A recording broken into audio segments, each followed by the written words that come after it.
और मान ले दिया हमके पहती। हाय दोस्तों, स्वागत है हमारे आज के न्यू वीडियो में। दोस्तों आज हम इस लड़की का रील्स दिखाने वाले जो कि एक नए सॉन्ग के साथ नए अंदाज में दिखने वाली है ये रील्स वीडियो के साथ। तो चलिए स्टार्ट करता हूँ इस वीडियो को।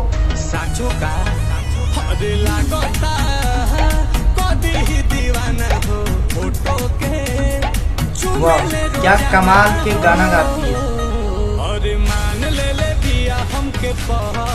और दोस्तों गाना के साथ लिपसिंग कितना मस्त और इस गाने के साथ रिएक्शन कितना अच्छे से देती है इस छोटी लड़की, आप लोग खुद देख सकते हैं। तो दोस्तों ये वीडियो देख के आप पता लगा सकते हो कि इस छोटी लड़की के अंदर कितना टैलेंट है। और दोस्तों पवन सिंह क्या बोले, अगर मिलने का मौका मिलेगा तो इस लड़की से ज़रूर मिलेंगे, ऐसा भी कहा न्यूज में। और दोस्तों इस लड़की को बहुत ही अच्छा सपोर्ट और प्यार मिल रहा है, तो आप लोग भी इसे सपोर्ट करें। दोस्तों जैसे ही इस लड़की का न्यू रील्स आता तो आप लोग को ज़रूर बताएंगे, तो इस चैनल को सब्सक्राइब करके बेल आइकन जरूर दबाएं। धन्यवाद।